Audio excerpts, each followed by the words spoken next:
Good afternoon, everyone, and welcome to the Community Development, Housing, and General Government Meeting, Committee meeting for today.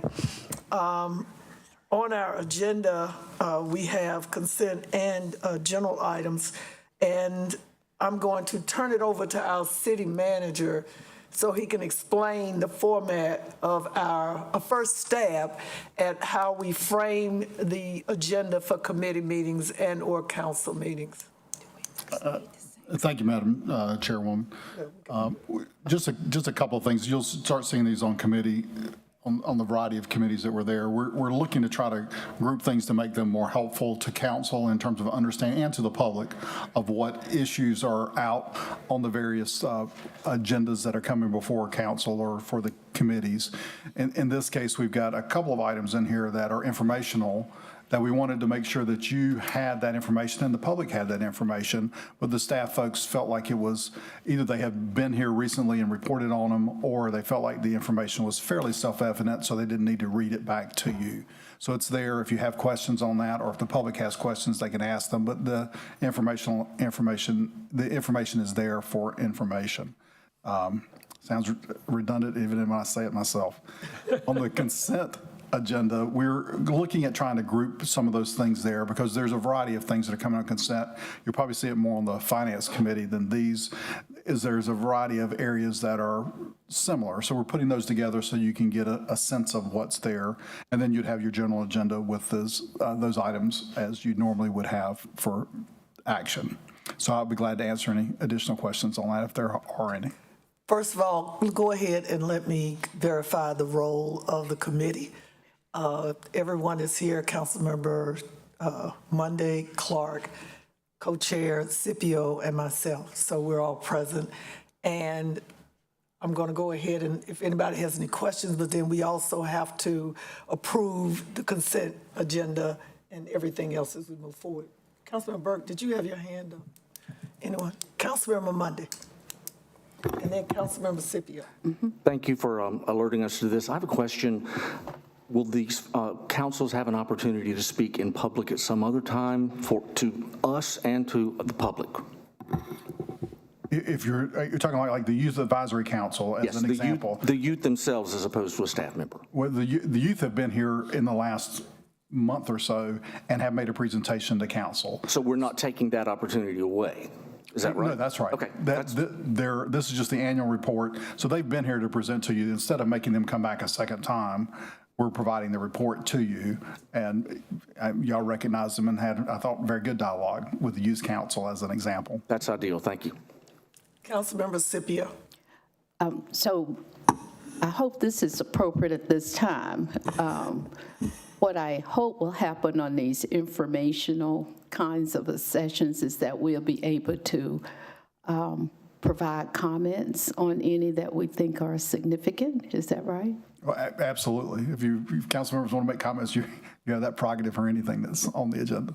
All right. I just do want to make a comment about our youth advisory and our college advisory councils. They are so valuable to us as a city. It's a way that we can show young people that the city is a place of opportunity for them. So I certainly support all that they do. I hope they will have a much more profound leadership role and opportunity as they grow and continue. And I know it makes a difference because at least three of our college advisory board members were former youth advisory council members, which meant they love doing what they're doing and continue to help support the city. And I hope as adults, we will give our young people a lot more opportunity to showcase their excellence because they are really very talented and gifted. That's what we do in trying to create wonderful young people to be here in this city and come back and become city managers and assistant city managers and planning directors and charge of historic properties. But if we can get those seated in their spirit early, I think we'll be very successful. Thank you. Thank you. If there's nothing else, may I have a motion to, if anybody wants to pull anything off the consent at this time? May I have a motion to accept the consent agenda? Motion to accept the consent agenda? Second. It's been moved and properly seconded. All those in favor, let it be known by saying aye. Aye. Aye. And we have, we have 6 general agenda items. Would the city clerk or deputy clerk please call the first item on the general agenda, please? Item G1, information on the mapping prejudice project.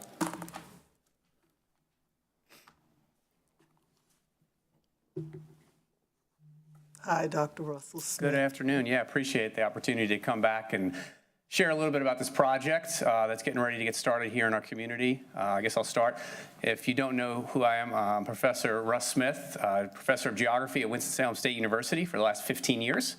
I'm also the founder and faculty lead for something called the Spatial Justice Studio, which is a collaboration between UNCSA and WSSU, and it's housed at the Center for Design Innovation, that really cool-looking building that no one really knows what goes on in there.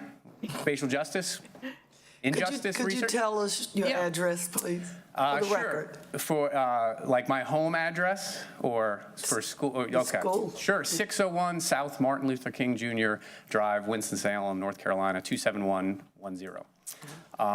Yeah, sorry, I don't live in Winston-Salem, but I love coming here to work and do this outreach. And so over the last 6 years that the Spatial Justice Studio has been around, we've been looking for ways to actively engage not only research that is being conducted by academics, but also our students and in the community. And so to that effort, we've done some projects, including developing something called the Forsyth County Neighborhood Opportunity Atlas you might be familiar with. It's a great website that we're in the year 3 of updating with new information by census tract across the county. Looking at geographic inequalities, we helped bring Undesign the Red Line to the community. And after that effort, I really felt the need to continue those conversations about why do we have spatial and geographic inequalities affecting Winston-Salem. And this isn't picking on Forsyth County and Winston-Salem. This is every American city. This is the vestiges left over of many policies and programs at the federal, state, local level. And this project in particular is looking at what private individuals did in the efforts of segregating our cities. It builds on the work that was completed at the University of Minnesota. They're the first ones that I know, and they're actually collaborating with us on this project. And what we're looking to do is explore how deed restrictions and racial covenants that were attached to property impacted how our city has developed over the last 80 years. Many of these documents went into effect in the 20s, 30s, 40s. There's just been a recent interview that I've had with WFDD that is available that talks about some of these things. I don't want to prolong my time in front of you, so I encourage people that are listening to this that want to know more, they can check out WFDD for that story that just was released on Friday and I saw was posted on Facebook today. But what this is a community outreach effort. We are trying to get people in the community to volunteer to help us conduct research and look through what we believe is about 1 million pages of deeds from 1900 to 1970 to identify which properties across the county had deed restrictions or racial covenants that limited where individuals could live. The majorities looking at other communities probably happened in the 1920s, 30s, 40s. The 1948, I think I got my date right, there was a Supreme Court case that decided basically that these things were unconstitutional. We still think you might see some even after that. And then in 1968, the Fair Housing Act made these null and void. You can no longer put a restrictions on property telling someone they could or could not buy property, live in a neighborhood, live in a subdivision based upon race is the most common one that we see. And so we've done an exploratory view of the ones here in Forsyth County, know these exist, found some, and now we're in the process of actually analyzing these upwards of 1 million records to ferret out a smaller sample of ones that are potential. That's when the work of the community comes in. And what we're looking to do is kick off in the fall an opportunity for people in public school, church groups, private businesses, all the colleges across the county to get their hands on these actual documents and help us collect the data we need to map, to discuss, to talk about these project. So I know we've got the slides up there. Maybe we can, I can do it? So, here we go. Oh, see, I didn't, see, I was naked without this. I felt I wasn't a true professor without my clicker. You're a doctor, a professor. Yeah, I know. An educator. I know. I need my clicker. Otherwise it's not going to happen. There's a little bit just about the Spatial Justice Studio. We've really tried to collaborate. For 6 years, we've hosted or we've funded community fellows who actually do research. We've had just some recent research published in some op-eds where people have looked at everything from food deserts to different types of infrastructure issues that we have faced across the county in different neighborhoods and communities.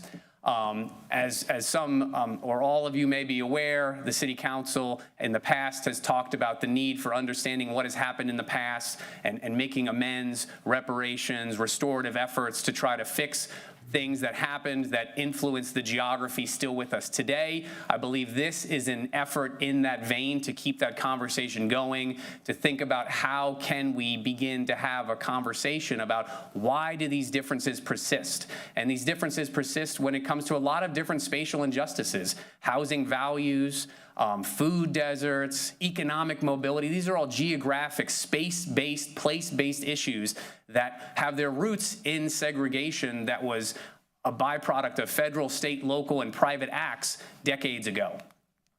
The Mapping Prejudice Project is going to shed light on one part of those efforts, and that is what private individuals did to try to segregate neighborhoods, subdivisions, individual properties, and keep them in the hands of white property owners at the expense of minority property owners. And the goal of this project is to map these. As a geographer, I love a good map, so I think it's going to tell us a lot about the way that the city looks today, but also collect stories. We're collaborating with lots of different groups, and I'm going to share a slide here in a minute that shows some of the different people who are working with us on this project from across the county, but we're working with Muse to try to collect stories from people who have maybe firsthand experience or families, either families of people that went and created subdivisions with deed restrictions. They knew their grandfather did something, or someone who maybe in their family wanted to buy in a neighborhood and was prevented to, and then ended up buying in a different part of town. And that could have huge ramifications on the transfer of intergenerational wealth. We know the values of homes from the east side to the west side of 52 can differ dramatically. And so being able to purchase property in one area or not could really have generational impacts on individuals. So we want to collect those stories. We want to hear about what people went through. We've been in phase 1. So for the first 6 months since January, we've been collecting data. We've been organizing. We've been holding some steering committee meetings. We've got a group of about 12 individuals that are meeting monthly, representing education, the nonprofit world, private sector, all kind of trying to work together at building this. My goal before you today was to make you aware of this project, to elicit any support we can get from anyone that's listening, that's watching this, that wants to participate. I'm going to tell you, you can go to the Spatial Justice Studio website and fill out a little form. Let us know you want to host an event. Let us know you want to participate, you want to volunteer. If you want to help fund part of it, we're always open for funding. One of the things we're doing is we're using interns from across the different universities. So currently I have a paid intern from WSSU and from Wake Forest who are collaborating together on this, kind of bridging that gap that we know exists even in just across the universities we have in this city. So beginning in September, the goal is to roll out our volunteer community research activities. These will be where we take the show on the road and let people look at these deeds, hands-on, collect stories, collect the data we need from them to begin mapping them. The mapping will happen in real time. It's not that we take 2 years and then say, wow, here's a map. As we are developing and collecting data, we're going to be sharing it with the people. We're going to be sharing it with you so you'll see a live view of it. And then the long-term goal is to take this information and be a policy advocate, to try to make changes to rectify these spatial injustices that we see across our community. We want to try to empower the community in different initiatives. One of the goals that I've talked to several foundations about is how do we generate a pot of money to then begin handling some of these chronic issues in neighborhoods that were disadvantaged by these policies. And I think that's a long-term conversation that the city's engaged with, that we want to have with other stakeholders to say, let's take this information, and it's more than a history lesson. It's more than a map. It's what can we do today to actually begin making some of our neighborhoods more sustainable. I think that's one of the best things we can do for the whole community is raise up the sustainability of different communities that have for decades had low-performing schools, didn't have access to food, doesn't have good economic mobility opportunities, doesn't have the infrastructure it needs. If we can begin tackling those issues in those communities, it's going to raise the standard of living across the entire county for everybody. And the city. I know I'm before the city. So some deliverables, there will be a website. Like I mentioned, we're going to have these stories that we're going to connect to it. There is some talk with other counties in the state about exploring legislation about what do you do with this language that exists. Should it be discharged from deeds? Should it be collected? Should it be cataloged? And as I mentioned, this idea of a community fund, maybe I'm just a crazy college professor thinking he can get people together to raise millions of dollars, but I think we can do it. I think the community has done it in the past for other efforts, and I think you can do that to really make a change in the lives and neighborhoods for a good number of people here in Winston-Salem. Those are some different bullet points in terms of maybe why and that there's no single path. People might want to get involved in this project for a lot of different ways. If you want to look at a completed project, you can go to the website for the University of Minnesota's project. They are now helping this roll out and replicate in counties across the country. We're one of the early adopters of this. There's efforts also being undertaken in Wake and Durham County, separate from Minnesota's effort, but they're also exploring these kind of conversations about what did these deed restrictions do to their communities, to their neighborhoods, to the spaces in which people occupy their residence. That's just a quick overview of some of our steering committee and volunteer partners that are working with us from the different universities, from different nonprofits. Again, if people are listening at home, watching this, hear more about it, and you want to get involved, I tell you to Google Spatial Justice Studio. You can connect to the project through that website. There's an intake form where you can collect information, and we'd love to be able to partner with many people. This is not a WSSU project. This is not a spatial justice project. I've got my colleague, Dr. Cynthia Villagomez from the history department at WSSU. She's kind of my co-chair on this. We want this to be a community effort, not an academic effort, but something that engages with people hands-on in research. And people maybe think, oh, I could never do research. You can do this. You can help us collect and document and make a change for the better moving forward. I think at the end of the day, it's about learning, advocating, and taking action. I know I've taken up a lot of time after you graciously let me come back after last meeting, so I will stop there, and if there's any questions or comments, there's a QR code for volunteering if you're able to get to that, as well as my email and contact information, and I'm happy to field any questions. Thank you, Dr. Smith. The one thing is, that I said when we met is, going back to what Councilmember Scipio was saying, this platform of public meeting, of these committee meetings, I know that there are others or some that might think that all we do is the business of the city. But that's a perspective, from different people. This is the business of the city.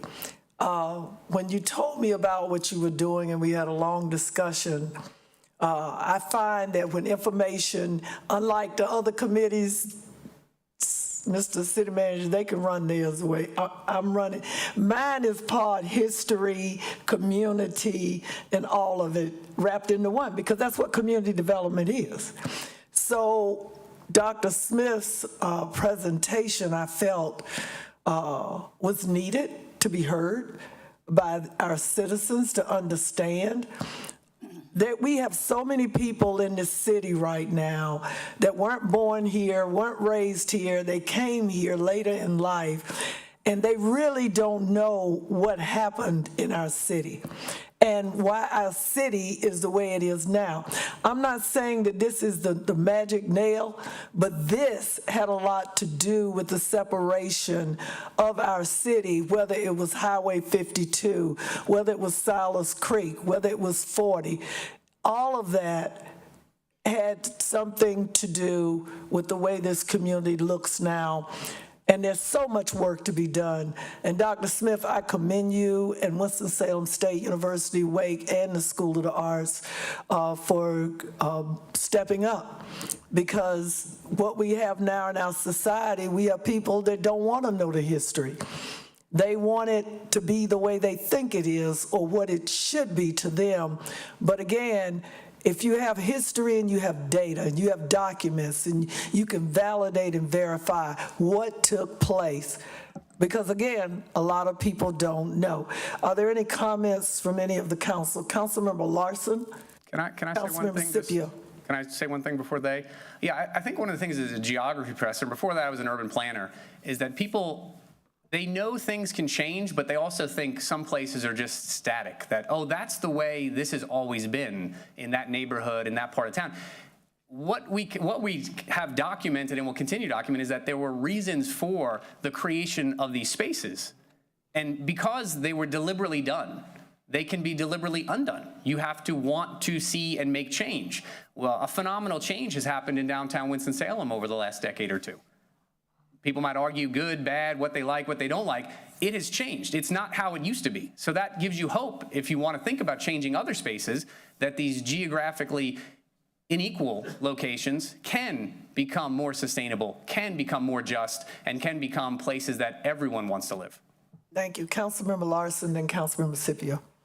Thank you, Dr. Smith, for bringing this to our attention today. This is an incredibly valuable program for the wealthy and health of our city. I do have one question for you, though. Is the spatial studio, actually spatial justice studio, a nonprofit in itself? Or how's the money? It is not a separate nonprofit. It is a derivative of Center for Design Innovation. So how are checks made out to you if somebody wants to be in? How checks would be made out to the School of the Arts. That's who controls the budget at the CDI, School of the University Arts of North Carolina School of the Arts. With annotation that's for the studio. That would be wonderful. Thank you. Thank you. Councilmember Scipio. I had a couple of questions. One was, is this being done through a grant? It is not. So the Spatial Justice Studio has a budget, and some of that is going, and that's what's helping pay for some interns. The other remaining funds are still being developed. So we're doing this on a understanding that we're going to get to where we need to get to in order to continue to fund it.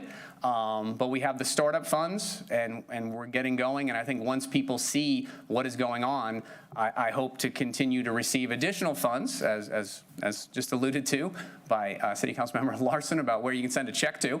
But we seek funding from other sources as well. What happened to the Center for Economic Mobility that you were part Sorry, of? that was my colleague, Craig Richardson. Okay, that was Craig. And that center still exists. Okay. He's still doing that work. It just, the original 3-year funding ran out, and now he's working on a kind of a project-by-project basis. I don't want to speak for him, but yeah, it still exists. I think this mapping prejudice in Forsyth County is a good thing because it's not just the city's properties that were had covenants on them. They were also in county areas as well. And history is interesting. I am curious to see what comes out of this, because in my heart, you'll see where prejudice is and was. And then the outcome that I am concerned about is people feeling that now let's come into those disadvantaged communities that have been neglected for so many years and displace the people and the richness and the value of those communities, which if we look at those communities, how vibrant they were, even though they were suffered great oppression, we will then reinvent a different kind of prejudice. So I hope that as we move forward with this project, we would look at it with the right lens of what's right for all people and not devalue that which did go on because of oppression. Everything wasn't bad. So I'm looking forward to seeing how this rolls. We agree, those work on the projects. We're not looking to spur on gentrification, spur development that leads to displacement. I think that's one of the major issues we have across, and I'll say the planning profession, is where we know how to develop, but often development comes at the cost of displacing people. And how do we keep people in place and still have development and growth and change? So those are things that'll definitely be discussed as we move forward, hopefully with the implementation of the project after the mapping and the collecting of the data is done. Thank you, Dr. Smith. One more challenge. I think, and I don't know whether you're working with all of these different nonprofit groups in the city that's working on healing and hatred and all these other things, but I think you're connected to some of this.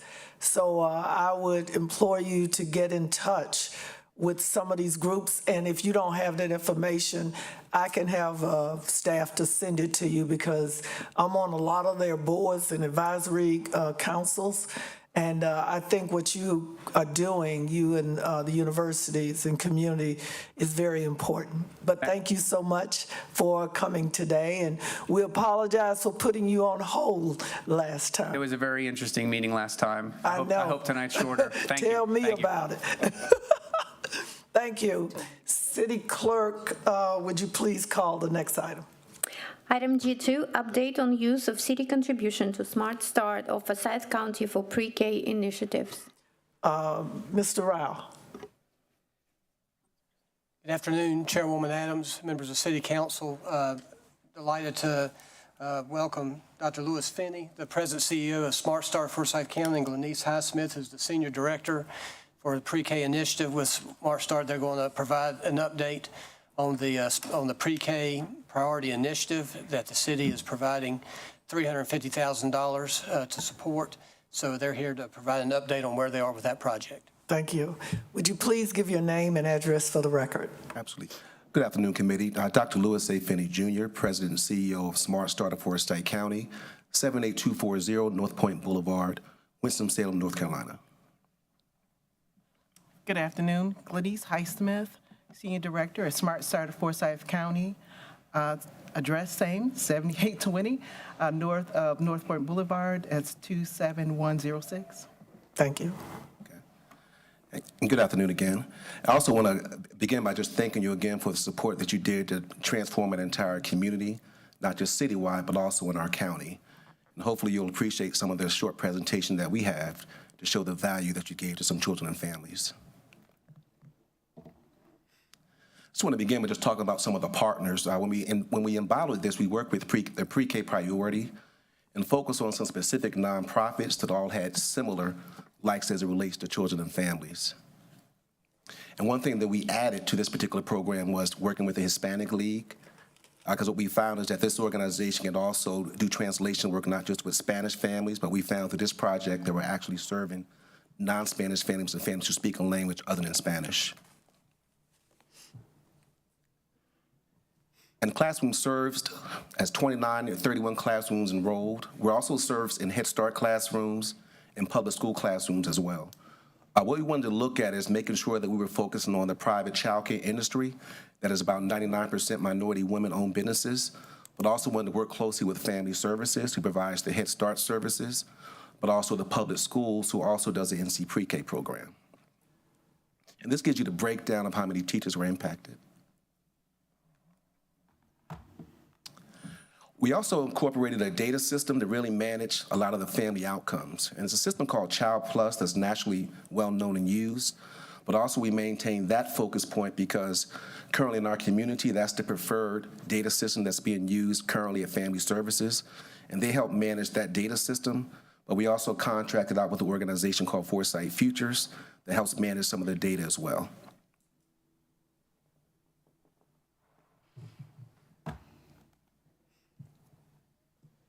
And again, we have 13 participants towards this QRS and 5-star. And those of y'all who may not be familiar with them, in the United States, we have what's called a quality rating system. And there's only 11 states who do not have that. Our state has one.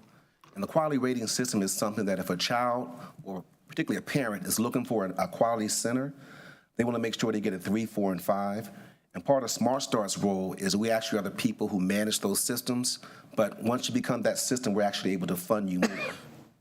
So part of the reason why we worked with this particular sites is because these were sites that we were also funding additional money for, but also the sites that were lower that we worked in, we were able to use some of our state dollars and our money from our nonprofit to actually give additional funds to this particular project as well.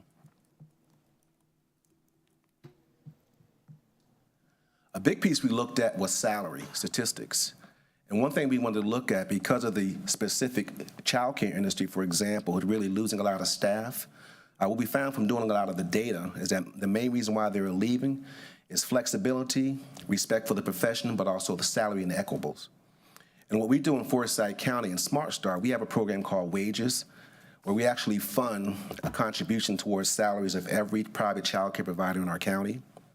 So we're able to actually look at every provider's salary, and through our state funds, we actually contribute a wage study, and we actually pay directly those particular providers. But even with that program, we found that that was not enough.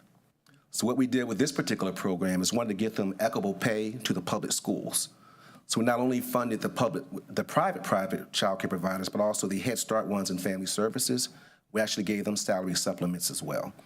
And that main goal was just to see from a data perspective is that if we actually looked at those salaries, because the qualifications are primarily the same if you're in the school district or private child care, but the difference is you're making approximately about $42,000 in the public schools, where you're making about $23,000 in the private child care providers.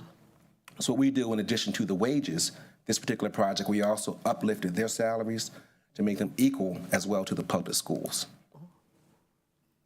And this total is about $439,000. That was the disparity differences that we saw. But also at Smart Start, we also contributed another $450,000 out of our nonprofit towards those salaries as well. And you can stop me anytime if you have any questions.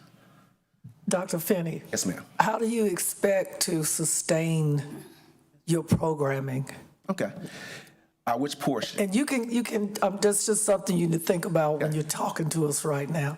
I agree. How are you going to sustain it? Like I tell people, we front-loaded programs with ARPA money, community programs, nonprofits. We don't have any money anymore.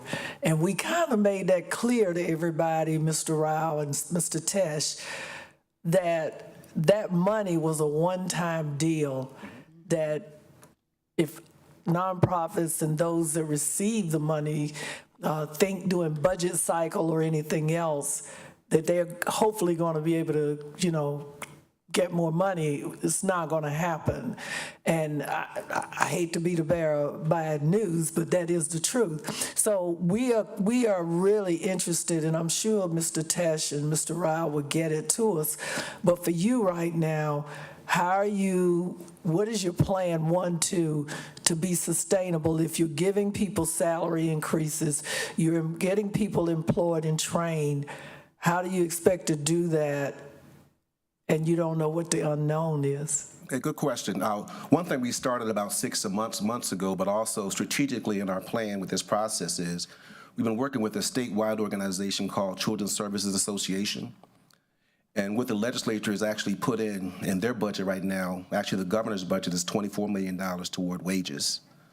And that's something that Smart Start that we work with that particular organization to kind of offset those particular funds with the salaries. And if approved, that's something that would go statewide, but also in our particular community. So right now, locally, what I'm doing is working on to see how much money can go towards the wages in our particular community. The second thing we did as well this year, and our board approved, is we just developed an apprentice program that's funded by the state. And we're going to be working with the public schools and Forsyth Tech to pretty much train people to get their CDAs beginning in July. So what we started focusing on really is trying to start some concurrent projects before these particular funds expire. The other thing that we're looking at as well is federal dollars as well. There's also about $110 million out for working with child care partnerships that we're also exploring, and we also got support from the city to apply for that as well. And those are funds that are funded, they will come into our community around July of 2024. So those are just some of the things that we've been looking at ahead of 2025 to make sure that we have a sustainable program, because at the end of the day, they're going to actually come to Smart Start, because we pretty much touch every provider, everyone in family services, everyone in the public schools, but also every private child care provider. So that's what we're doing in the immediate time, but each year we actually have a plan to kind of offset how these funds are going to roll out, because we also hire staff. We have some good, capable staff as well. So I want to make sure our employees that we hired as well, that are great, are here to sustain and also continue the work that we do at private child care facilities. But thank you for that question. Thank you. And these are some of the locations that we have by zip code. We also wanted to make sure that we were working with some of the most at-risk and low-income communities in our particular areas. And that's with the public schools, that's also with family services, who also serves at-risk children. 100% of those are at risk, but also the private child care. And you see we have many locations throughout Winston-Salem as well as the county.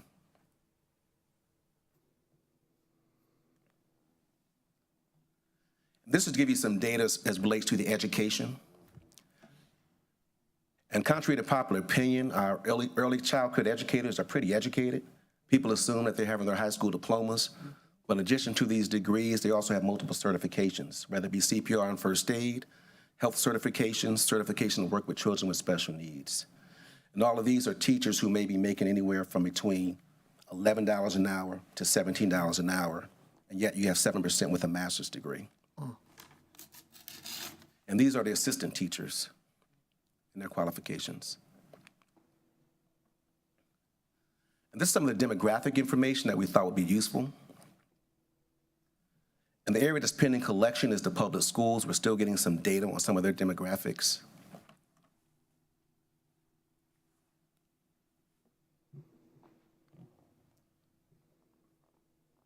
The other thing that we did that's unique to our community that they don't have in the entire state is we also have what's called an equity manager. And we contract out with the public schools, so it works under that particular department. And what that particular position does for our organization is really look at the entire landscape to make sure that we're equitable in access as it relates to funding in low-income communities, to make sure that children, particularly Black and brown children, are getting some of these services in certain low-income areas, but also making sure that it's equitable distribution and fairness to some of the nonprofits that we work with as well. And they also look at our data and our support and work with our evaluation. Because another requirement that we had with this process to have an outside evaluator is actually evaluating the program and the project that will give an end-of-the-year report to see how the funds of the public people is actually being used.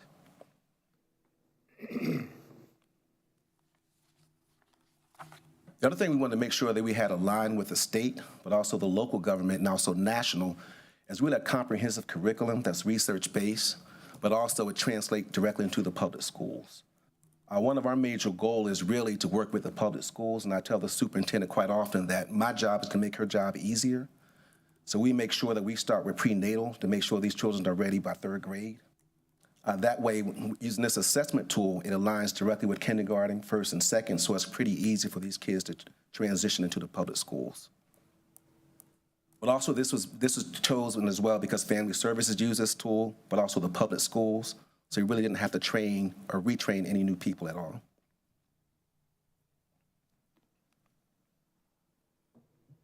These are some of the domains of Teaching Strategies Gold, and it has a total of 6 domains in education. This actually starts at infant and toddler, but in this particular case, it's about preschool. These are some examples of the first checkpoint. And the first checkpoint, as you can see, about 42% of all of our children came in below expectations with literacy, 55% below expectations in math. And our goal is really to look at a first checkpoint, then a mid-checkpoint, but also the end checkpoint. Because we assume, regardless of what your income is, when you come in a preschool basis for the first time, you're going to be at some type of low expectations. When we start to see at midpoint that you're still at low or below expectations, that's when we have coaches that come in and work specifically with those teachers to figure out what kind of support that they need. And one of those biggest challenges that we had even with those teachers is the high turnover rate. And that was the main reason why we added in the workforce perspective in this project. Social emotional, which is kind of disappointing because normally that's a little bit higher. We find even 45% are even below expectations of social emotional. And some of that is actually due to behavior challenges, but also we're finding some things due to COVID and mental health stress. A lot of our children are coming to our particular community with low expectations and socially emotional, but normally that's a little bit higher. And so in that particular case, we have some staff who are qualified to work with people who have challenging behaviors, but also to train teachers to work with children who have challenging behaviors as well. We also develop a teacher support plan as well. So we work directly with those teachers to support them whenever there's some challenges and issues that they have. And that's working with the teachers and family services, but also with the public schools. Another partner with us is Child Care Resources and Referral, the CCRC. They provide the professional development for the teachers as well. So they're getting both trainings from our organization, but also from Child Care Resources and Referral, who does a lot of work in our community as well. And this is some additional information about the teacher support plan. Let's continue.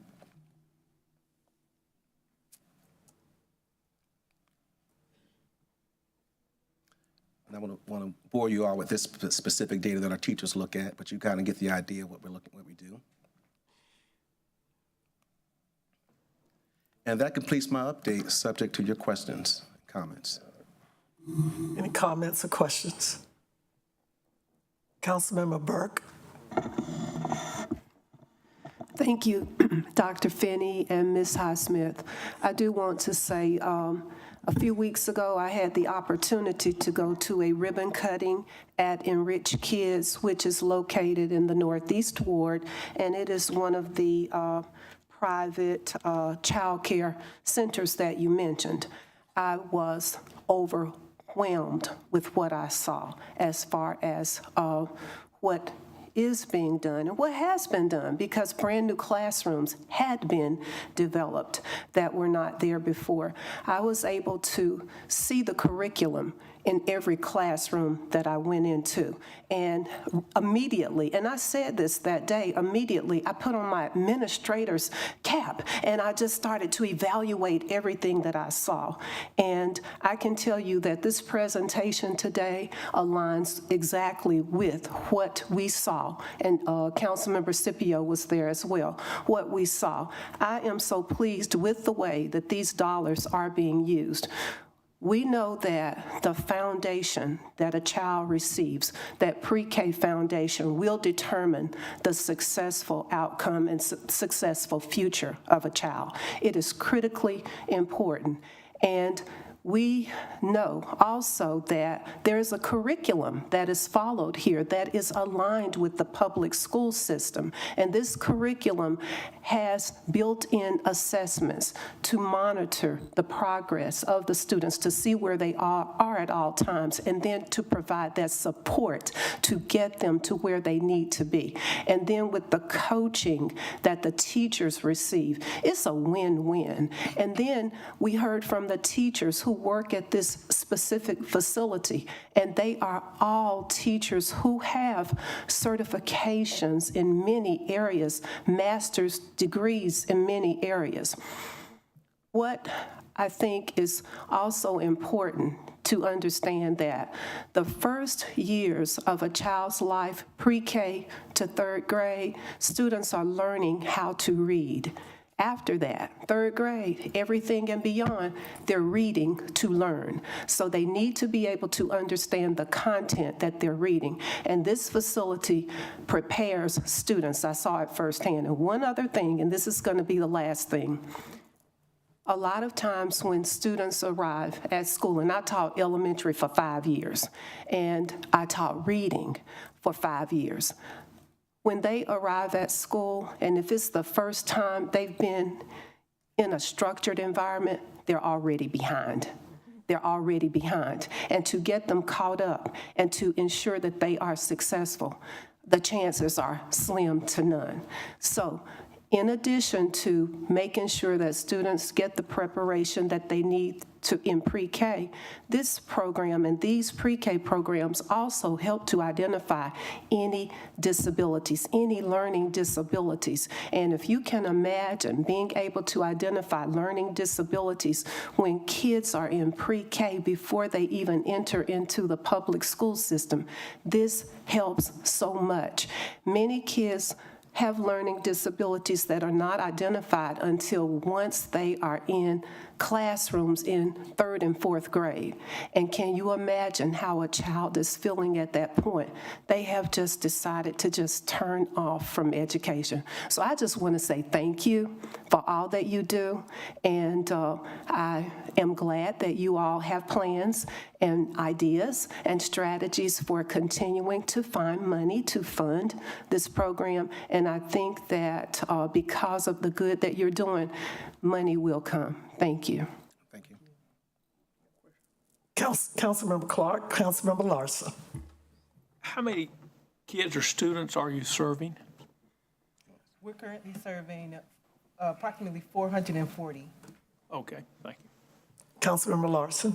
My real question was about the same thing. What is your class size? What's your average class size? Your class size is between 17 and 20, and that's for a teacher assistant, but we also provide what's called a family engagement specialist. And what we do is we contract out with family services, and they provide 7 of those. And what they do is actually work with the parents, specifically on their goals. But also we have a partnership with Reynolds that's not part of this grant, where they actually fund a full-time male involvement program. So we actually have a program that works specifically with the dads as well. So basically, are you able to fill your assistant positions for teachers? Yes. You are fully staffed at this time? Correct. And we rely on the school district and family services and the private child care. They hire their own employees. So we're not involved in the hiring process because the separate organizations do the hiring. We just support, what we do is support the retention bonuses that we provide every year to keep them there. But also we look at their salaries and we pay them directly as opposed to paying the agencies. So am I misunderstanding that your assistant teacher positions are fairly stagnant as far as salary goes? Oh, no, they're not stagnant. They get bonuses as well. We give teachers and teacher assistants bonuses. That comes directly from Smart Start. Thank you. Okay, you're welcome. Thank you for the question. Thank you all today for bringing us up to date on what you're doing at Smart Start.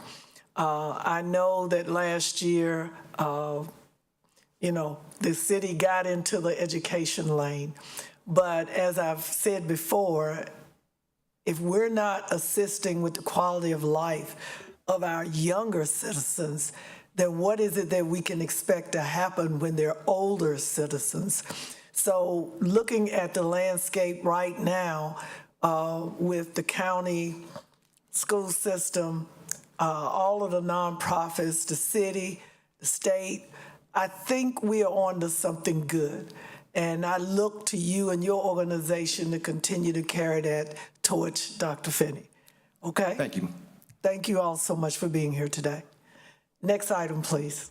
Item G3, the adoption of a technical corrections ordinance amending chapters 2, 10, 38, 42, 46, 70, and 74 of the City Code.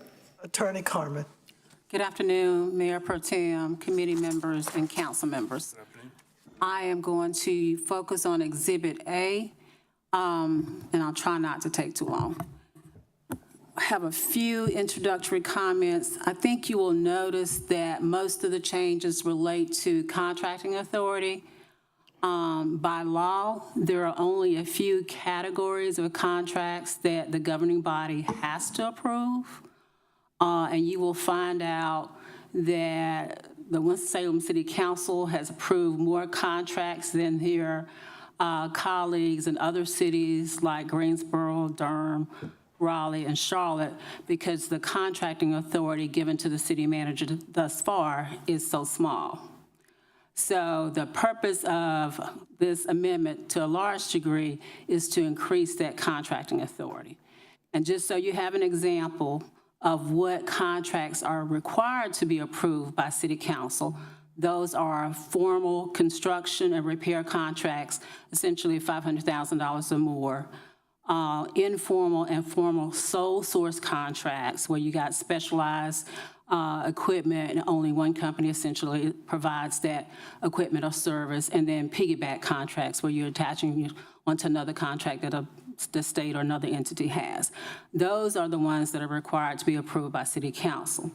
So the other contracts, basically you all can delegate to the city manager. So a large portion of this ordinance amendment relates to increasing the current authority given to the manager, which is basically $100,000. increasing that in many instances to $500,000. So we're going to run through that quickly. So on page 1, as noted here, basically, we're going to increase, or council's going to increase, first of all, the construction contracting authority to that allowed by statute, which would be up to the $500,000, $499,999, whatever. And then for service contracts, essentially, you're going to go from $100,000 to $500,000 with the change order authority of $100,000 over the $500,000, okay? And so for contracts that are approved by city council, which would be $500,000 or greater, the city manager would have change order authority of $100,000, okay? Now, for settlement authority, which is contained in a separate resolution, the city manager has settlement authority up to $100,000 basically now. So the proposal would be to increase that to $500,000. Now, when it comes to settlement of condemnation actions or contested acquisitions, the city manager, by a long-standing resolution, has settlement authority of $1,000. So this would change that settlement authority for contested acquisitions and condemnations to 10% of the appraised value based upon an appraisal report prepared for the city, or tax value if that's used to determine the condemnation value, with a minimum of $1,000 for the smaller cases, okay? And for surplusing personal property, that limit is set by statute. And so there's a freestanding resolution regarding that. So we're now putting that, we're asking you all to put that in the code so it can be found easily in the future. And so the city manager has basically the authority now, which will be the same, to surplus personal property valued at less than $30,000. And if you turn over to the next page, this is new. You will see, I think it's still in your package, a request to approve the acquisition of easements. I think one is maybe $4,000 and some change, and the other is $3,000 and some change. So this provision here will give the city manager the authority to purchase an interest in real property on behalf of the city for the highest appraised value based upon an appraisal report prepared for the city or tax value, provided the same does not exceed $100,000. And generally, for most significant acquisitions, there is an appraisal report prepared. For the smaller ones, we may use tax value to determine what is the appropriate value to offer the property owner.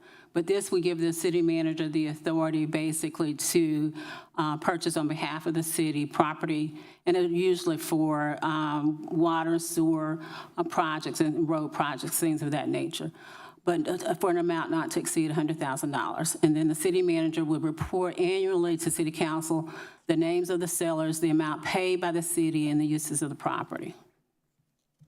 Any questions about those changes? Councilmember Scipio. I had a question, couple of questions. Are these being proposed to ease the burden of having contracts come to us, or to facilitate contracts being done? What is the purpose for these changes, given that this has been a process for a while?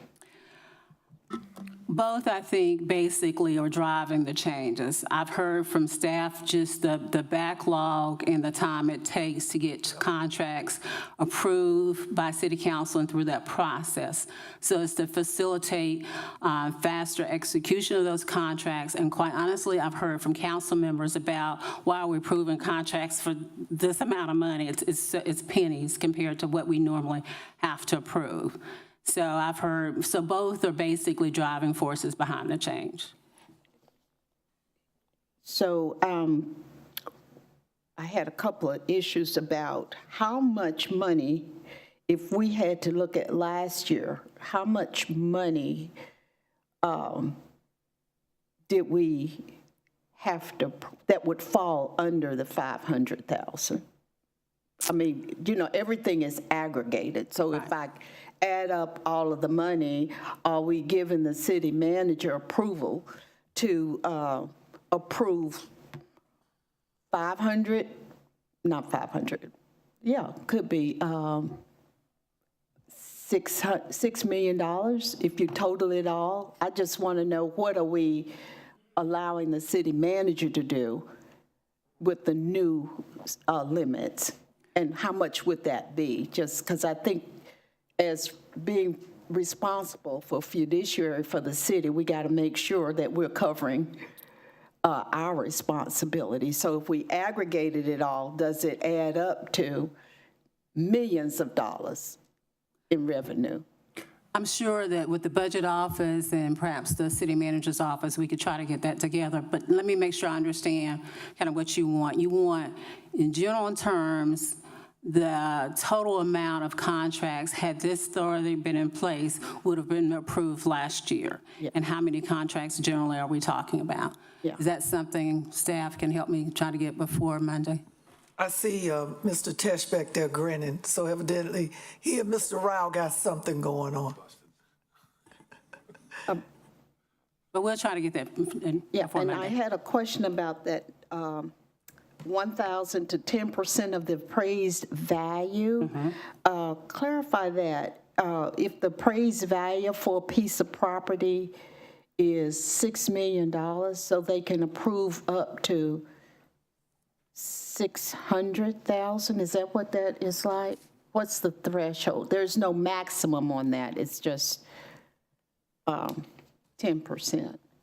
I don't think I put a maximum on it, but double check. I just didn't know if that needed to have a maximum on it.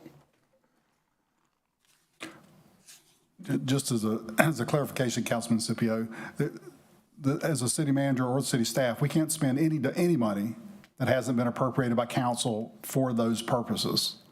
So all this is doing is, and from my perspective, is speeding up the process that y'all have asked us to move forward in getting contracts signed, getting projects completed. This will help with doing that throughout the city for all the variety of projects that you have going on. We have over a $600 million budget. These contracts are in reality a small part of that budget. There's lots of authority that's out there to do that, but everything is controlled by the authority of council approving a budget and approving the projects that are going forward with. Do you want me to answer Councilmember Scipio's question about the cap? Yes, and then Councilmember Monday has a question. But I do want to ask City Attorney, is there a time limit on this? Meaning, can we bring this back? Can we make this, I really don't want to say this, but I am, make this simpler for this group to understand this, give them some examples that they can read through, like we do with insurance, and say, oh, I got it. Because one of the things, as we've said before, is we have projects that we haven't even signed contracts, but we voted to do the projects. And our constituents and the businesses and the people we work with are like, what is going on? So what we're attempting to do, again, we have a process, but this process is bogged down right now, and it's really not efficient or productive. So, but you can answer Councilmember Scipio's question, and then Councilmember Monday. Currently, it doesn't have a cap on it, but we can certainly put the same $100,000 cap on that we have for the purchase of property. But to get back to your point, Mayor Pro Tem, we do have some contracts we'd like to get through the process rather quickly, so I can certainly put some information together, give you some examples for Monday night's meeting, if that would help. Thank you. Councilmember Monday. Thank you for bringing these changes. I think they're long overdue. We are our own worst enemy in many ways by putting so many burdens burdens and so many hoops that we have to jump through that just are not necessary. And we approved that budget after a great deal of studying and making sure that that's the amount that needs to be spent. At that point, largely the council needs to move out of that and let the people who are experts in those particular fields determine how to spend money. It took 6 weeks one time to get for me to get a contract to rent a picnic shelter at one of the recreation centers because it required 6 signatures. We're just bogging ourselves down. So this is needed. We need to really go through the entire system and staff that are lower level to know what they can sign off on, because I think that's probably too low as well. I will tell you, Mayor Pro Tem and committee and council members, there are some cities, once the budget is approved, the contract does not come back to the governing body. I know. So like you said, we're our own worst enemy, and we're just trying to get the city's business done faster. Thank you. But I certainly will bring that additional information before Monday. Thank you. Councilmember Burke. Thank you. I'm really concerned that it took 6 months to get 6 weeks. That's a long time. So I think that we need to really be looking at the process. And I also would like to say this is a major request. This is no small request. It's significant. And I understand that other municipalities have a different process or policy in place that they follow. But I'm looking at the fact that in November, we will have at least 3 new council members up here, possibly 4, at least 3 that we do know about. And I think that something as major as this request, we need to table it until the new council is seated. I don't think this is a decision that we should make for the new council. Thank you. Councilmember Clark. Well, I think Mr. Mundy. Oh, Councilmember Mundy. I didn't Sorry. ask. I was just talking. No, go ahead. I would. What you told me. Well, when you're doing investigating with other councils, you do find that we are just way behind the times. And so it's not, in my mind, it's not a major request. It's just a request to bring ourselves up to date with everybody else in the world. But I would hate to come on council and be asked to approve something like this when I didn't know anything at all. I would be much more grateful if the people who had at least 3 to 4 years experience had made that decision. So I would definitely make a motion to accept this today. I think that Mr. Mundy alluded to this, and that is, this is the top of the pyramid. What do you do with the changes below it? If you can approve up to 500,000, then what level can Mr. Rowell approve to? So there's a rippling effect here, I would think. To the director. And that might be worth including in this, or is that too much at once? Yeah. That would typically not be found in your ordinances. It's not, yeah. But that would be in our personnel policies, in our purchasing policies. Okay. So that, yes, you're absolutely right. The things like the approving the rental of a park shelter should be done by the Parks and Recreation Department. That should not have to come to my office to be approved. And so there's a lot of things that are happening. Yes. Yeah. I signed off for one for a wedding that had absolutely we were giving them the pavilion, and it still had to come to our office for multiple signatures. Let me also add, he's correct in that additional delegation usually is found in the purchasing policy. So you have the manager, in this case, up to 500,000, and the manager may delegate smaller amounts to the ACMs, assistant city managers, and then to the department heads. But that's usually in the policy. There, it wasn't any money involved. It was just. That was correct in that one. We're looking at the processes as well, so yeah. Thank you. Councilmember Scipio, we're going to move on, people. Yeah, I have a few more items to mention. So I heard you say other cities, and we always try to see the benchmark for other cities. It would help if we could see what our 5 or 6 peer cities, we're always benchmarking ourselves against what they are doing at this point. Okay. I would appreciate seeing that. I'll be happy to get that for you, but I'll let you know that Raleigh, Durham, and Greensboro for formal contracts allow the maximum to be approved by the city manager. The maximum being? Up to just below 500,000. Oh, okay, I see that. That's the state right?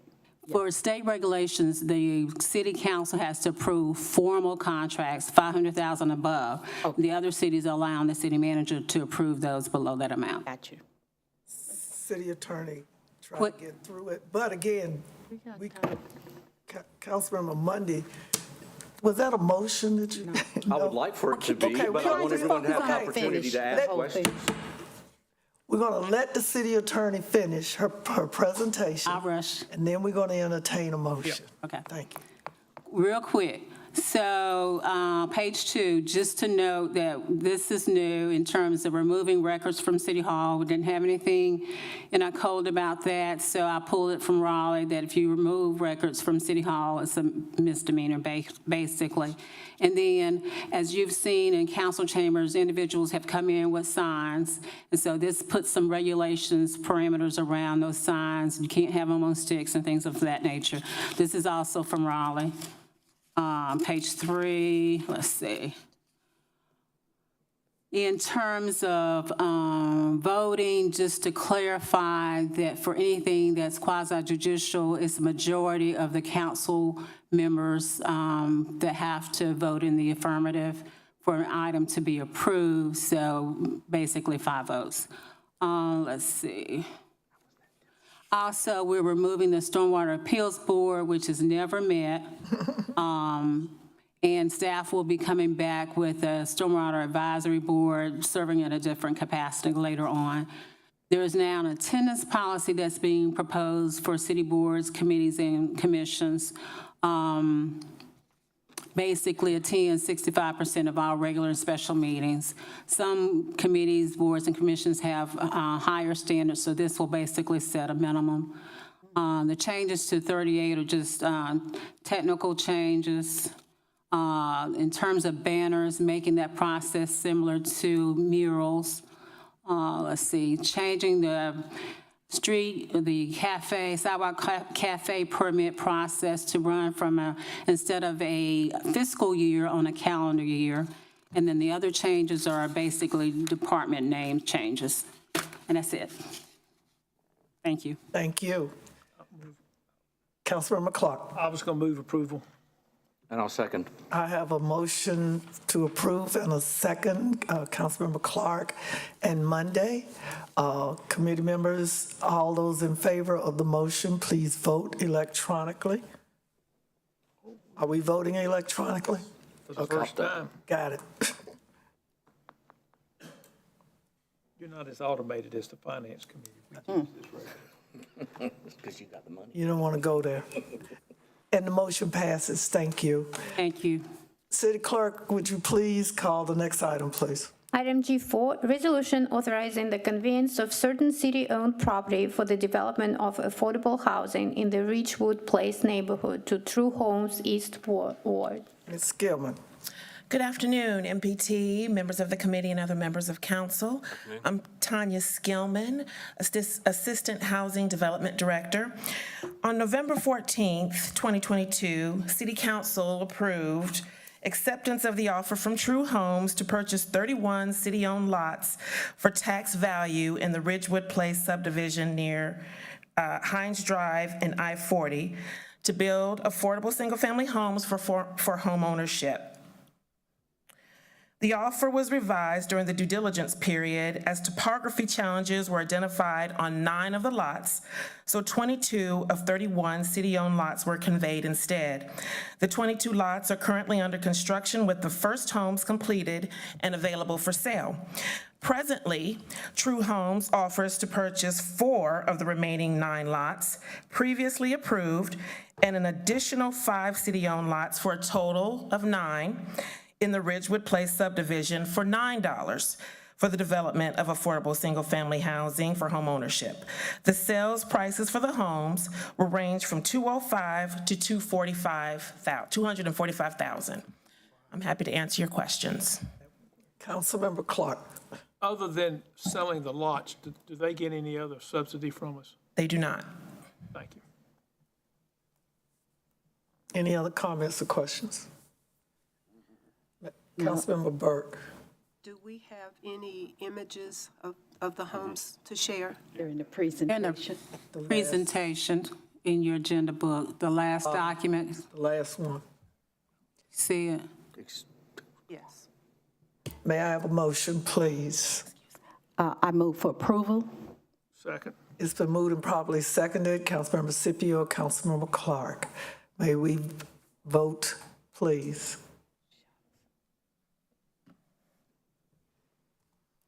I believe Mississippi, isn't this the one they had the open house? Yes, it Yeah, is. I've seen these, Yeah. they're very nice. Did we vote? Yeah, Okay. And the motion, did it pass? Did I miss something? I don't see it. It's not showing on the small screen. There it is.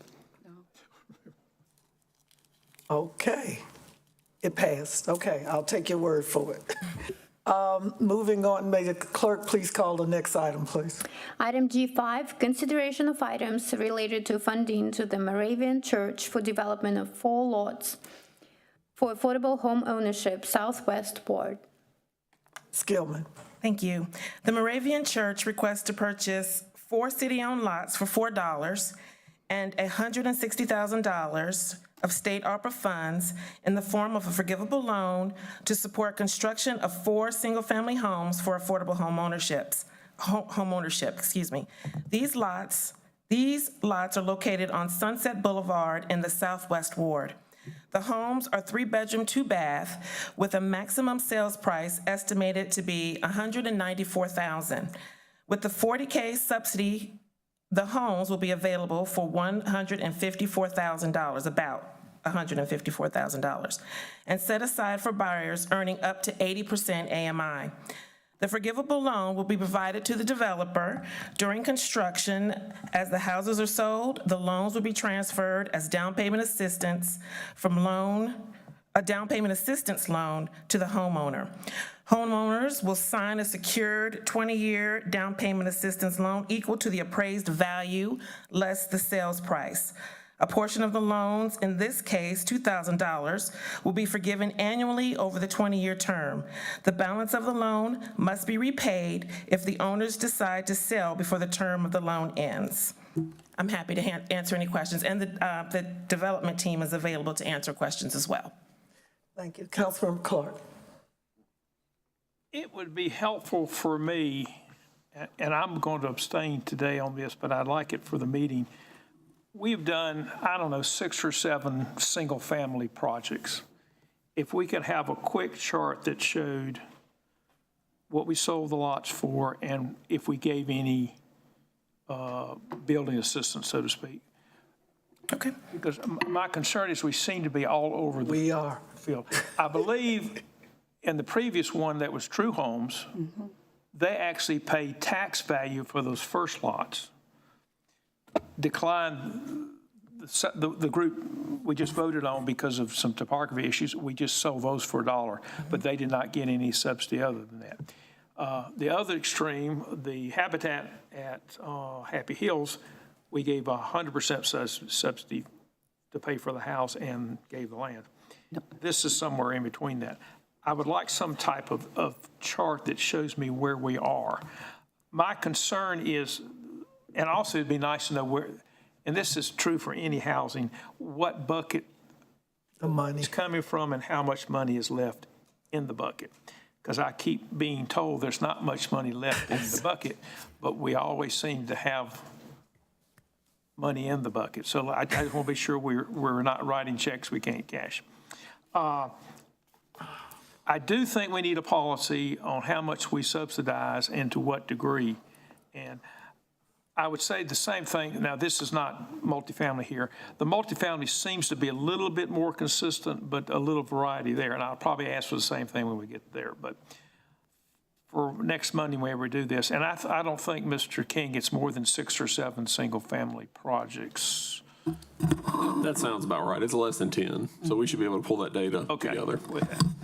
Because the bottom line of all this is, if you spend $30,000 for on a single family, you can build a lot more than if you're spending $150,000 of city money. That is, back in that example, it's 5 times more houses. And I know there's a finite amount of money in these buckets. I know these buckets are getting low, and we're looking to try to replenish them. But until we do, to build the number of units we want to build, whether it's single family or multifamily, we've got to help people build them, not build them ourselves, so to speak. And that's why I want a better understanding of how much we're committing per project. Thank you. Thank you. Councilmember Monday, Councilmember Larson, Councilmember Scipio. Did I understand, excuse me, did I understand correctly that the money is paid out after the house has been completed and all of those requirements have been met? For the forgivable loan to the developer, it's paid during construction, and the idea behind that is to help support any kind of carrying costs, maybe to lower the price, the end value as well for the buyer. Then what was the piece that is paid when it's completed, or did I misunderstand you? Yes. Okay. So the piece that's paid later is it's transferred to the homeowner as a down payment assistance loan. So it's forgiven for the developer and then transferred to the homeowner. And if that homeowner sold to someone else who met the qualifications, would that loan transfer with it? No, sir. It's contemplated now that it would be paid off. Regardless of who buys? That's right. Okay. Thank you. Councilmember Larson, then Councilmember Scipio. Yeah, I'm interested in this payout because I think as you quantify the various projects that we've done, I'd be interested in a couple of things. What is the estimated cost of this house that's going to go on the market that is in these various projects? And then second, how large, this is a 4-bedroom house, which I think is a little larger than what we've normally spent money on. And then second of all, what's the estimated price? They're saying 150 something, 159, is that what it was? 154 with our subsidy, with the $40,000 With the subsidy. I think the subsidy is a huge factor in this. Basically, what we're doing is often wondered when the money gets paid back to the developer, as he develops the money, what happens there. So in this case, it sounds like the $40,000 or whatever is the 160 that the city's getting involved in goes back to the homeowner and actually helps subsidize the ownership of the house, which drops that price down to 154. Which is, I think, I consider is less than what we've seen on other projects. So if we're going to compare the various projects that we're doing, this seems to be a little innovative and a little twist on what we're seeing normally being done. So if we could have that comparison, I think it would be useful to understand how this actually works. Absolutely. Councilmember Scipio. I'm concerned about the final products and how they look and what they have, because we aren't showing apples for apples. And I think I would like with Mr. Clark's assessment, if we can do 2 things, actually show what the properties look like or proposed to look like, the design of the homes that are being built, and someone has already asked, what's the expected sale price, market price for those homes, so that we'll see if our investment, we're showing apples for apples, because I know all of them are getting some financial assistance. The home buyer is going to get some financial assistance. So I would like to see the whole array, because we've got all kinds of these single-family homes, but they all are looking different, and their market value is projected to be different. And so I would like to see that too, so we can see what we're doing as we invest. Mr. King.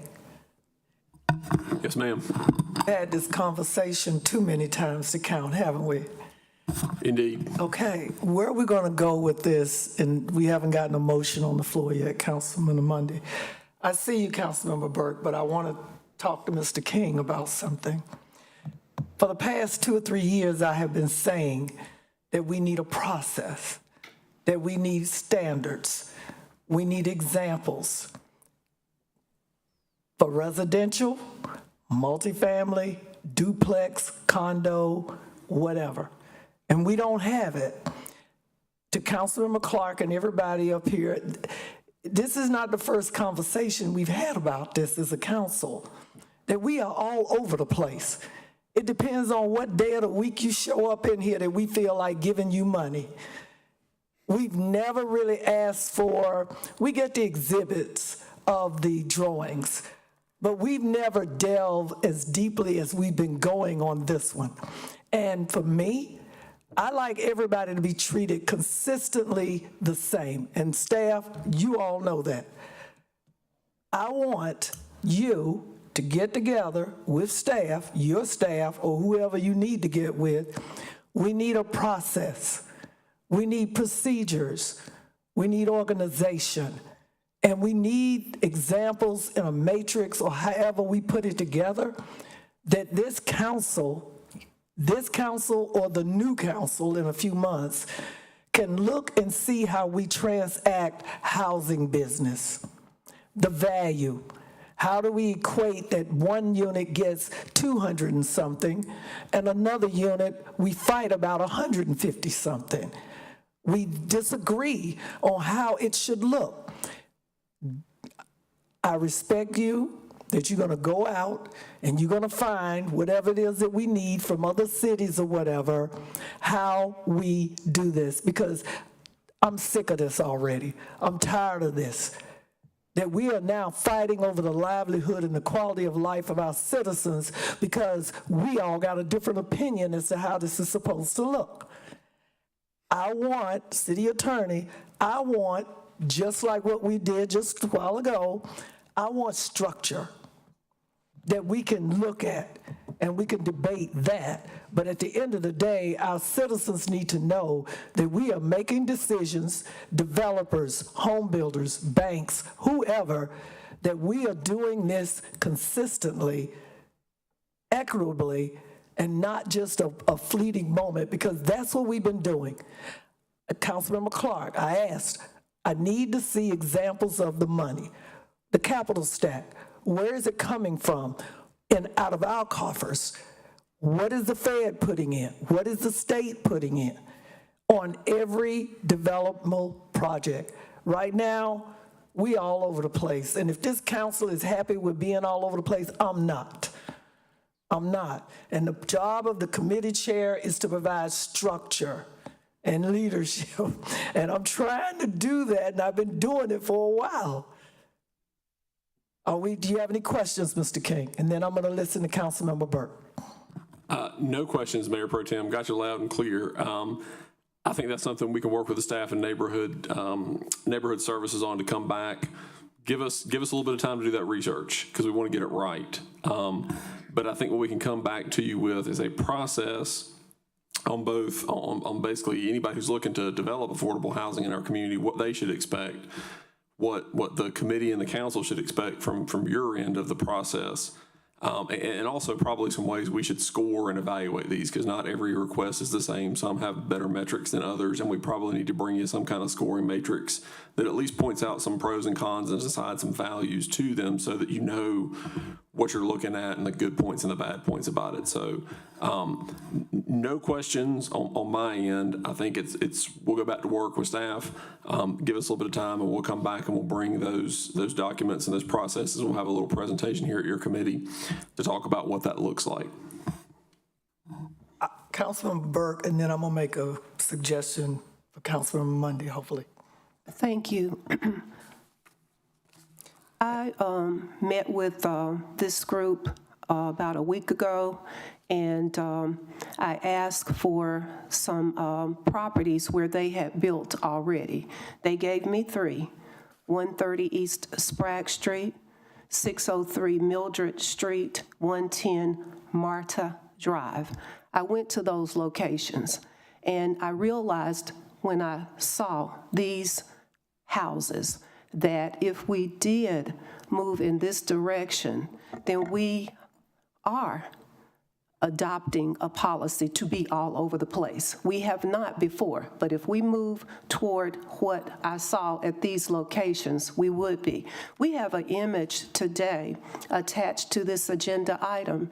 I did not see this image at either of the 3 locations. So I have to ask, for one location, the setback was not consistent with any other home on the street, Sprague Street. Sprague Street is a street that spans from one end, I would just guess, maybe about 5 miles.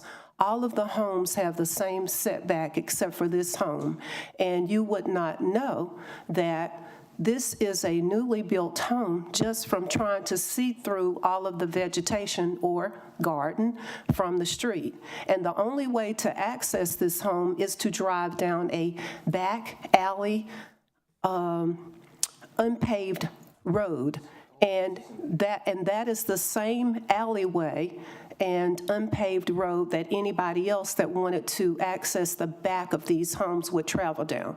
There's not a driveway at all. So you'd have to get out, walk through the grass. The back of this house, it was a 2-story house. The back of this house had 1 window, and it was upstairs, and it was very narrow. I think that when I think about this home, and I'm not going to keep describing, I said the address is for anybody who would like to go. It makes me think about the presentation that we just heard from Dr. Russ Smith, spatial injustices. If we don't want to participate in any additional spatial injustices going forward, then we are going to have to adopt some standards for building, especially when it comes to using city dollars. We need to think about the individuals who have saved their money, who have gotten their credit repaired, who have situated themselves, who've gone through the financial literacy programs to become homeowners. We have got to, if we're going to invest city dollars, we've got to give them something that they will be proud of. Thank you. Madam Chair, given the number of questions, may I suggest we keep this in committee for 1 month to get this information? I hear you, Councilmember Clark, but one of the things that I was thinking about doing is we see if we have the votes for this one, but going back to Mr. King, that we close the door right now. After this one, we close the door. We press pause until we can get the direction and the process and the plans that we need to do our job. Because again, and I will repeat this and the press can print it, we are all over the place. You got the mayor working on the foundation, the housing trust. You got staff doing this. You got the council doing this. We running our own, real estate businesses in our wards. People, as a business, we can't keep doing this. It's not sustainable. People's feelings are being hurt. People feel they're being misunderstood. People feel like they are being treated differently from other people. Mr. King, you want to say something? So I guess with respect to the question of where to go with the item that's before you right now, if the information that City Council needs to make that decision is what I have on my first note, provide a comparison of single-family housing projects we've contributed to, include what bucket the money is coming from and how much is left, include the projected sales prices and elevations for that data, we can have that to you before this comes up in 3 weeks, June 3rd. We can have that to you. The larger question about process, evaluation, contribution per unit, that larger policy discussion, that's going to take us a while. So I just want to clarify, depending on what information you're looking for, that's longer than June 3rd, the second larger bucket. I'm looking at September or somewhere along in there. We got to get through the budget. We take a month off. It's already August. We know what's going to happen in August. Everything comes that didn't get done in June and July because of the budget and the vacation, the recess. I figure September. What do you think? We can. Pat, what do you think? Aaron and I, we've had a lot of discussions about this. That's what we're hoping to do, is bring you something back early fall with some real policies and procedures that you can adopt and then move forward to have some semblance of what it is that council as a body would like to see happen with the housing funds that we have remaining. So yes, I think we can move forward with those, and whether you table this one or move it forward, I think the question on going forward, my sense is you want a better process and procedures and examples of what it is you're going to be approving. Exactly, because when we visited Charlotte and some other places, they had a metrics and a scorecard of how they factored in every project or developer that came with a project. We don't have any of that. We just, if the money's there and the council member wants it and staff gets a little, then it happens. That is not the way, just like what we did with those ordinances. We have got to get better. And I know everybody doesn't want to do certain things. They like them the way they are, but let me help you with this. This is the 21st century, and Winston-Salem needs to move into that. Councilmember McIntosh. Just real quick, I've had multiple conversations with the developers on this. I will support this if this comes back to us with a commitment to build what is on the rendering here, and not the earlier models that I think were a teething process. We've had lots of conversation around that, so I feel comfortable with. There's 14. Can we get a built there. motion? I'd like to make a motion that we go ahead and move forward with this, and what is the number, G5? Second. That we approve G5. Second. It's been moved and probably seconded by Councilmember Monday, Councilmember Scipio. All those in favor, please vote as your screen comes up, please. I'm trying. Okay. It happens. And the motion is approved, and Councilmember Clark abstained. Councilmember Monday, and then is there a time on this item G6? Probably is, Ms. McClain. Oh, it's federal dollars. Huh? I can be really quick on this. We got time. Okay, I'm gonna let me get Councilmember Monday, his comment. As we look at processes, we cannot dictate aesthetics, and we should not. There's a reason you sell bras in 27 different colors, and nobody likes the same thing. So we should not be dictating aesthetics, but if we're going to dictate some general guidelines on what those houses need to be, that needs to be a full decision or input from the full board. It's really been driven by a narrow focus, and I think we need to involve everyone. Otherwise, I don't feel like I'm really representing my citizens. Thank you. Thank you. Well, Councilmember Clark. If you want to buy a lot, you can build whatever you want as long as you meet state building codes. Right. But if you're using my taxpayers' money, I will have something to say about it. Yeah. And to go to Ms. Burke, I did drive by those 3. I thought it was 4 houses, but maybe 3. And 2 of them, I wouldn't give you $1 for. You're building slums, as far as I'm concerned. And that one that's back from the road, that I don't understand. Matter of fact, is Mr. Murray here? I'd like to know how we issued a permit, unless they don't own the lot in front of it. But that thing was so far back, you could hardly see it. There is a difference between a house that has a paved driveway and a house that doesn't have a paved driveway. A house with only one window on the whole back side of it, and the ones I saw had the world's smallest windows on the front, which tells me the house is going to be very dark inside, but that's just my opinion. But as the representative for the West Ward, my job is to be sure that the citizens get good value for their money. I push ROI, that's return on investment. Yes. Okay. And if we build something so cheap, it's going to be a slum. That it will turn. Thank you, Councilmember Clark. Ms. Gilman, next item, please, clerk. Item G6, resolution authorizing fiscal year 2025 consolidated housing and community development program and the proposed 2024-25 annual plan submission of the consolidated housing and community development plan to the U.S. Department of Housing and Urban Development. Ms. McClain. Mayor Pro Tem Adams, members of the committee and council, Chantel McClam, Neighborhood Services Director. Basically, what is before you this evening is the review and approval of our annual Consolidated Housing Community and Development Plan that will be submitted to HUD no later than June 30. We've got some numbers that we want to show you. I just wanted to give you an update on how we went through this process. You have a summary of the plan that is attached to the agenda item, but the full plan is around 200 pages. So once approved, we will put it out on the website for public consumption. We did have 2 public hearings, January 18th and April the 23rd, where the public were allowed to review the summary and also give us feedback, ask questions on how they felt about the plan. This is related to the federal dollars that we receive. When the consolidated plan, what does it do for us? It allows us to integrate the assessments need, the program planning, the program fund request, and performance all in one document. And so in that document, when it was created, when it was implemented 5 years, the 5-year plan, when it was implemented a year ago, we determined that there were 5 key community areas that we wanted to focus on.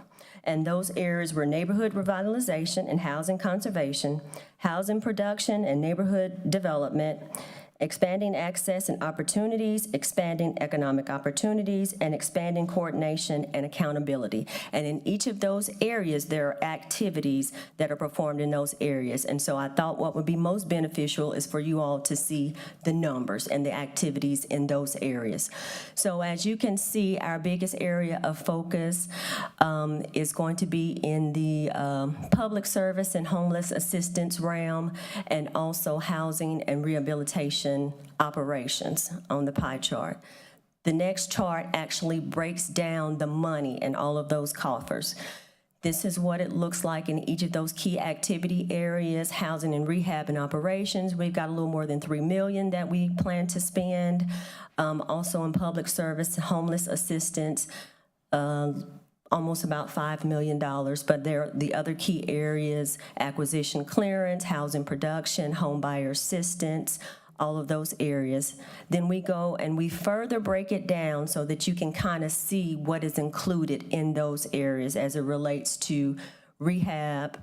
You have your our term program, emergency repair. When you're looking at the housing stimulation and housing and home ownership, that's where you have your home buyer assistance, single-family home production, multifamily. We don't have any funding in those categories. When we're talking about grant funding, we have very limited areas on how we can spend, but we also look to the council and the committees for opportunities for us to be able to spend some of the money that we can spend as it relates to housing production.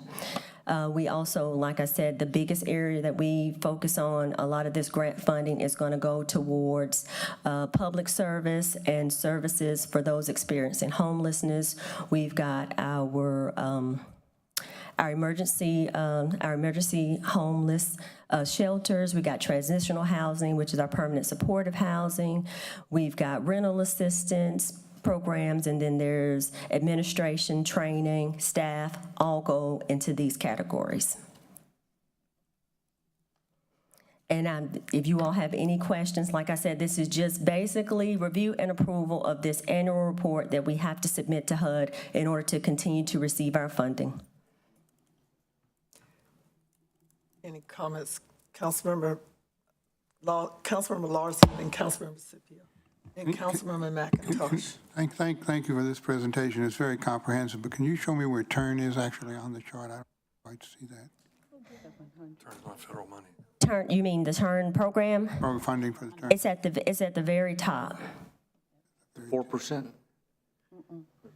Or are you saying in the pie chart? Where are you looking for the funding, Councilmember Larson?